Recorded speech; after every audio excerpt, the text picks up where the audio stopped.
Welcome to the Mind Body Wellness Podcast, where we have insightful conversations on all things holistic health and mental wellness. I'm your host, Annika Taylor. I'm a holistic health practitioner and somatic coach, and I believe that the key to healing already lies within you. Together with nature's medicines, we have everything we need to live our most authentic, expansive, coziest, and dreamiest life possible. Let's get nourished. All right, you guys, so I'm so excited to bring today's episode to you. This episode has some pretty life-changing information in it. I think you're going to love it. We're going to talk about false moods and the false mood types.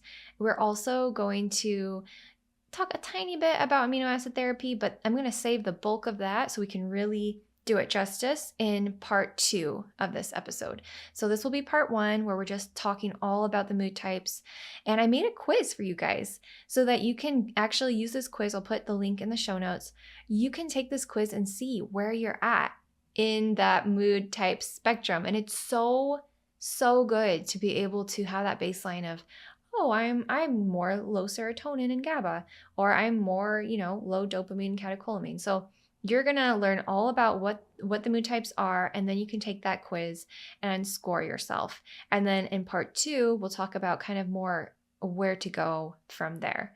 So let's get started. So in Julia Ross's book called The Mood Cure, which is a great book, I highly recommend it, she talks about false moods. And false moods doesn't mean that you're not experiencing poor moods like anxiety and depression, or that it's fake or something. No. False moods is just the way that she's describing the way our body feels when we don't have enough neurotransmitters for whatever reason. So if it's poor gut health, if it's chronic stress and trauma, if it's environmental toxins messing with our body's, inflammatory and immune response, whatever it is that's creating an imbalance in our neurotransmitters in our body, that's going to give you false moods. Which I think is just so wonderful to identify, because it really brings a lot of compassion for ourselves and for the people around us to understand that a lot of us are walking around with moods that aren't optimal, but it's not our fault. Like, it's truly not your fault when you have these false moods. It's something going on in your body, a root cause that is creating those neurotransmitters and hormones to be very low. And that's going to cause lots of mood symptoms. So those are false moods. True emotions can describe how we naturally feel as our most balanced selves, right? When our neurotransmitters are working well, our nervous system is regulated. So, emotions are good. True grief moves us through our losses. True fear warns us of danger. True anger can defend us from abuse, and true shame can teach us to grow and change. So that is from Julia Ross's book. And I really like that because, we want emotions. It's not that all moods and emotions are bad. That's part of being human. It's just so beautiful. But this is a really easy way, false moods and true emotions, to kind of look between the lines and understand, oh, is this really how I feel? If I went 5 hours without eating and I'm just super irritable and shaky and grumpy, is this the true me, or is this my biology affecting my neurotransmitters, right? So hopefully that explains false moods and true moods. So we're going to move on to a little tiny bit about amino acid therapy, but the bulk of today, like I mentioned, is just going to be going into what are the 5 main mood types so we can identify those for ourselves. So with amino acid therapy, Julia Ross, who's a psychotherapist I mentioned at the beginning of the episode, she had amazing success in her clinic using amino acid therapy. And one of her studies involved 100 people who came to her clinic with significant mood problems, meaning, anxiety, OCD, depression, mood swings. And these 100 people were given amino acid therapy along with a few holistic nutritional changes. So get this, 98 of those people reported major improvements in their moods within 2 weeks. Most had improvement within 24 to 48 hours. So that gives you a little taste of how powerful amino acid therapy can be. And what I love about it is that when you use the quiz and when you can match your mood type to those amino acids that your body is needing and lacking in to build up neurotransmitters, when you can do that, change happens really fast. And if those are false moods that we're addressing, you're going to start feeling so much better so quickly. And I've seen this in myself using GABA and then also using L-tyrosine for low catecholamines. And the changes are very quick, my friend, very, very quick, which is great because when we're not feeling good, like when our moods are wacko, we do not want someone telling us that it might take 3 months to start feeling better. Like that is, I don't know about you, but for me, that is one of the most discouraging things to hear when you're like, no, but like, you don't understand. I need to feel better, like start feeling significantly better quickly. And so that's why I do really love amino acid therapy. So let's move on now to the 5 main mood types. This is where you're going to be able to start identifying which main mood types you might have or a loved one or a friend might have. And again, in part 2, we'll talk more about how I would address each one with amino acid therapy and holistic nutrition. So let's start with mood type 1, which is low serotonin.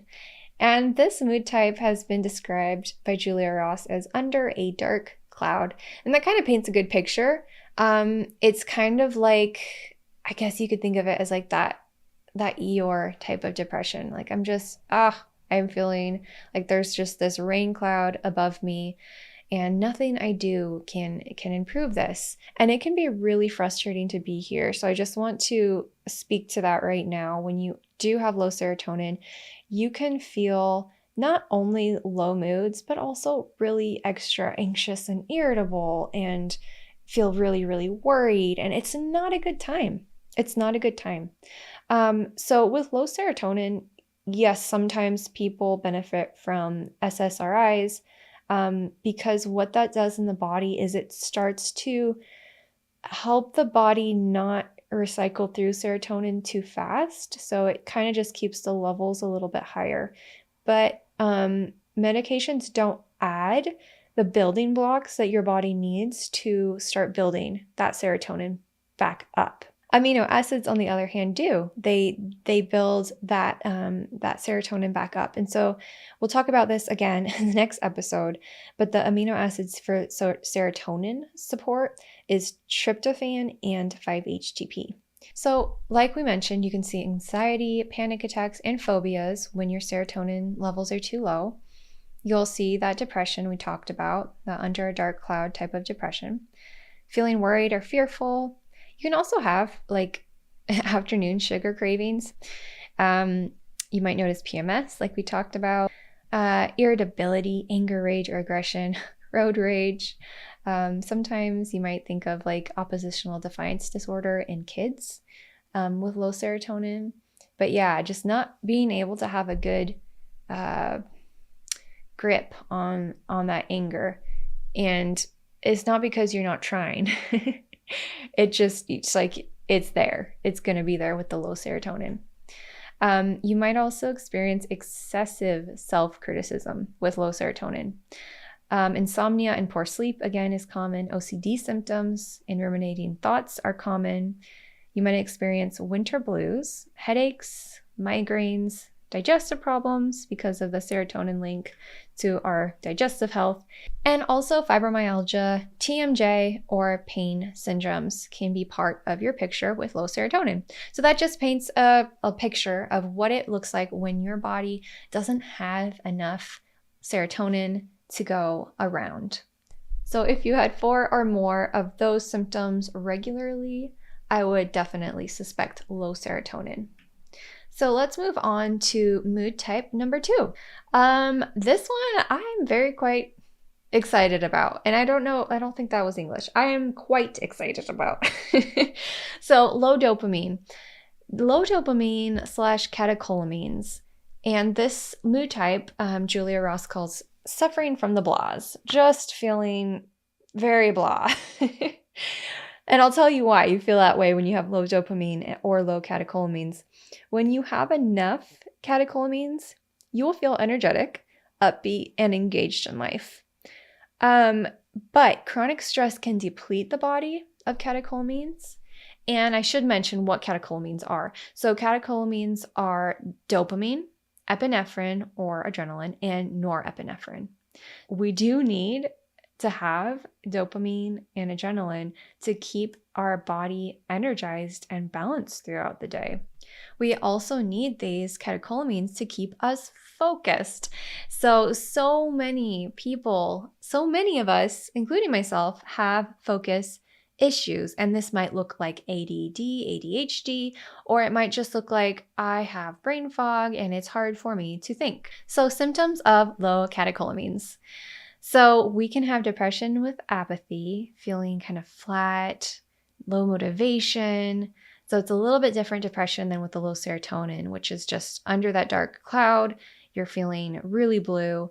This depression is more like, I could care less. I'm just not engaged in life. I don't have the energy to be motivated. I mean, I'd like to be. I'd like to get out and go for a walk or, work on this project, but I just don't have the motivation because my energy is low and my mental energy is low, and you really have to push yourself to do anything, to wake up in the morning, to exercise, to get to work. And this, like we mentioned, can happen after chronic stress, and your adrenal glands are just kind of toast and they're burnt out, and it's hard to make those hormones that we need, those neurotransmitters like dopamine and adrenaline, to keep us balanced. You might notice you need lots of sleep, slow to wake up in the mornings. That was certainly my problem. You might have lack of focus. Now, this is that dopamine piece. You might have ADHD symptoms. You might even be diagnosed with ADHD as well. And it could be just linked to low catecholamine production. Like I mentioned, you'll have lack of drive and low motivation, not because you're lazy, but because you just don't have the input that your body needs to have that drive and motivation. You might have indecisiveness and procrastination, again, not because you're a lazy person. No, not at all. You're a very intelligent, creative person, but you just don't have that energy in your system that it needs to go do that thing that you really want to do. So that was mood type 2. Now we're on to low GABA. And this one I've talked about a lot before. This is one of my most popular episodes, actually, was on low GABA. And so I have a lot of resources for supporting GABA. If this resonates with you today, you can definitely go on my website and find all those resources to help you get started in supporting your GABA pathway right now. So low GABA. This is the overwhelmed by stress type. So I'll summarize what GABA is, and then we'll get into those symptoms. GABA is one of the main neurotransmitters that calms and relaxes us.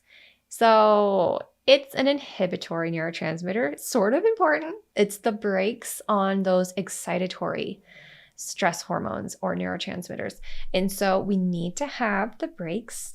Any good car has to have the gas pedal, but also the brake pedal. And so GABA is that brake pedal for our brain.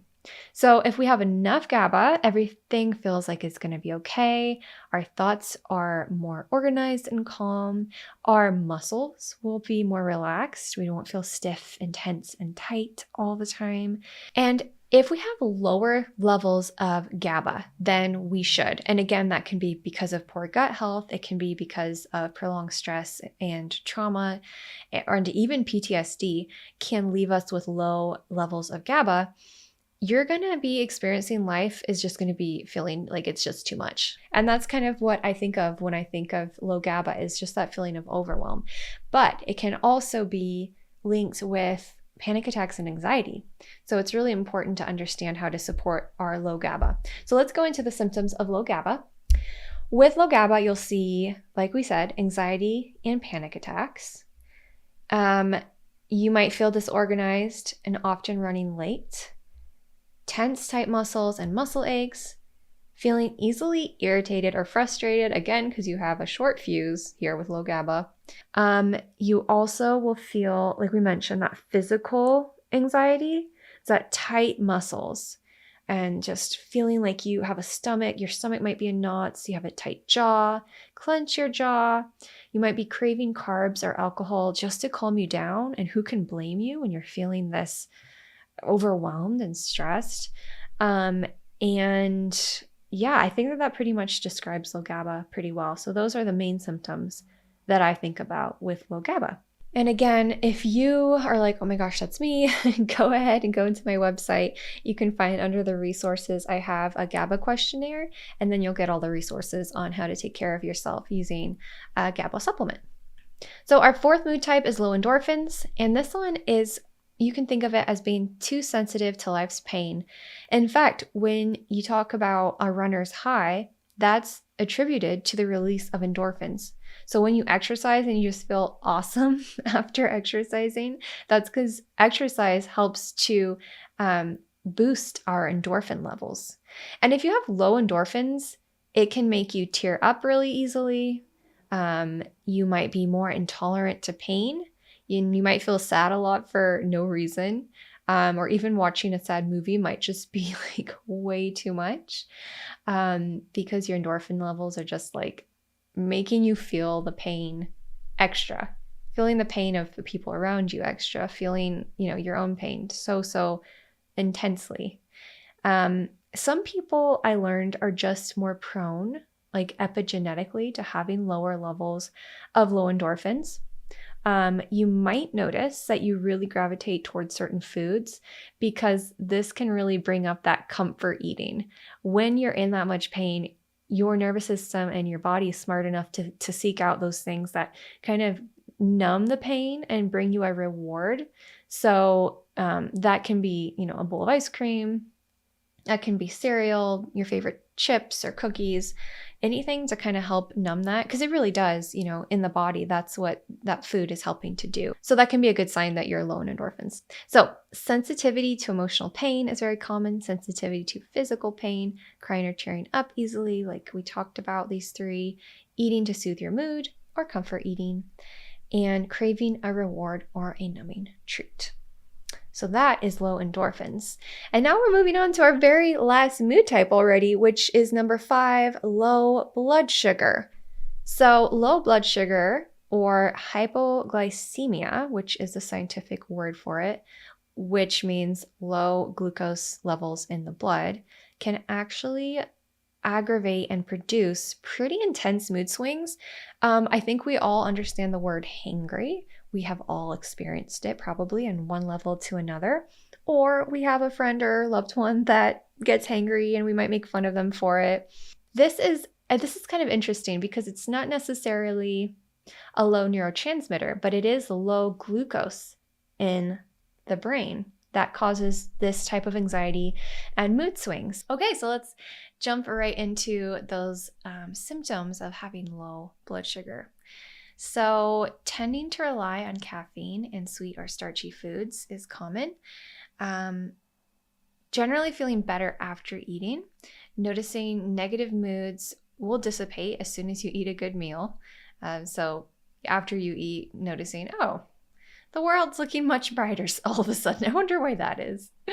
You might become anxious, weepy, or depressed when you skip or go too long without real meals.